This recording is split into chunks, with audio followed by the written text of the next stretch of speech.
आज के पौराणिक पॉडकास्ट में हम सुनेंगे महर्षि वशिष्ठ के बारे में। महर्षि वशिष्ठ कौन थे और वे रामचंद्र जी के गुरु कैसे बने।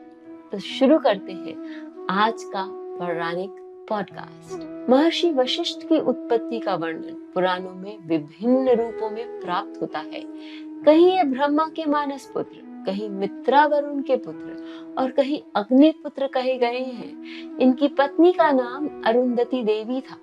जब इनके पिता ब्रह्मा जी ने इन्हें मृत्यु लोक में जाकर सृष्टि का विस्तार करने तथा सूर्यवंश का पुरोहित बनने की आज्ञा दी, तब इन्होंने पौरोहित्य कर्म को अत्यंत निंदित मानकर उसे करने में अपनी असमर्थता व्यक्त की।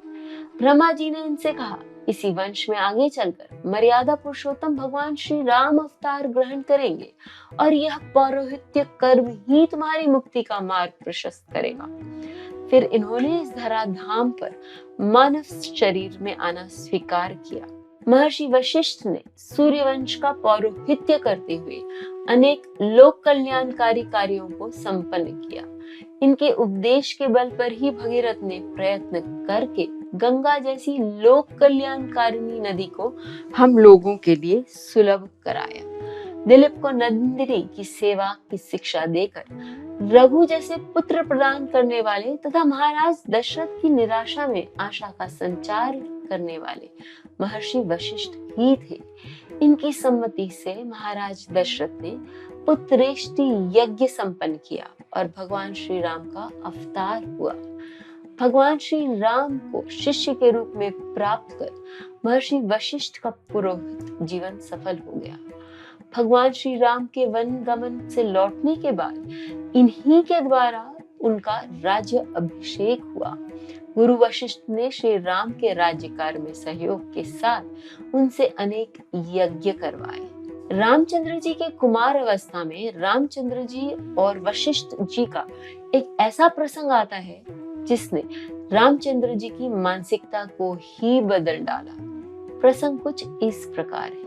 श्री राम विभिन्न तीर्थों की यात्रा के बाद अयोध्या लौटते हैं और बदले बदले से लगते हैं। वे राजकुमार की जिम्मेदारियों को अपनाने से मना कर देते हैं और अपनी सांसारिक संपत्ति को ठुकरा देते हैं। राजा दशरथ राम में आए इस परिवर्तन से निराश हो जाते हैं। वे अपने प्रिय पुत्र को बुलाकर पूछते हैं, तुम इतने नाराज और अपने कर्तव्यों के प्रति उदासीन क्यों हो? राम चुप रहते हैं।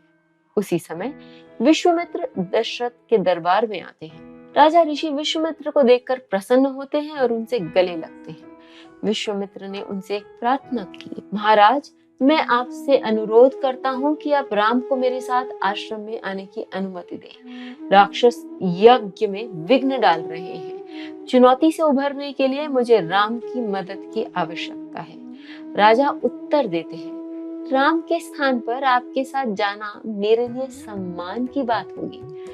राजा की प्रतिक्रिया से विश्वामित्र क्रोधित हो गए, क्योंकि उनके मन और दिमाग में इस बात पर दृढ़ता थी कि राम उनके साथ जाएं। ऋषि वशिष्ठ ने राजा दशरथ से ऋषि विश्वामित्र के अनुरोध को स्वीकार करने के लिए कहा और स्थिति को शांत करने का प्रयास किया। अनिच्छा से राजा दशरथ आदेश देते हैं, राम को दरबार में लाओ। निराश राम दरबार में प्रवेश करते हैं। विश्वामित्र आश्चर्यचकित होकर कहते हैं, क्यों राम, तुम इतने निराश क्यों हो? राम उत्तर देते हैं, हे प्रभु, मैंने अपनी यात्राओं से बहुत कुछ सीखा है। धन असमान रूप से विभाजित है। हम विलासिता में रहते हैं, जबकि हमारे राज्य में कई लोग ऐसे भी हैं जिन्हें एक समय का भोजन भी नहीं प्राप्त होता। हमारी विलासिता ने हमें भौतिक वस्तुओं के लिए बहुत प्रेरित किया है। हमारी शक्तियों ने हमें यह आभास कराया है कि हम अजेय हैं और हम लोगों के दिमाग और आत्माओं पर वास्तव रूप से शासन कर सकते हैं। मुझे ऐसे जीवन से भूखा मरना पसंद है। राम ने जो कहा उसमें विश्वामित्र को सत्य दिखाई दिया। उन्होंने ऋषि वशिष्ठ से अनुरोध किया, हमारे राम ने व्यास के पुत्र शुक की तरह लगभग आत्म साक्षरता को प्राप्त कर लिया है। मैं आपको प्रार्थना करता हूँ कि आप राम को उसकी खोज में मदद करने के लिए कहानियों के माध्यम से ज्ञान दें। ऋषि वशिष्ठ की शिक्षा संक्षेप में योग वशिष्ठ है। वेदांत पर महान महाकाव्य योग वशिष्ठ ऋषि वशिष्ठ और भगवान राम के बीच एक संवाद है जो राजा दशरथ की सहमति से होता है।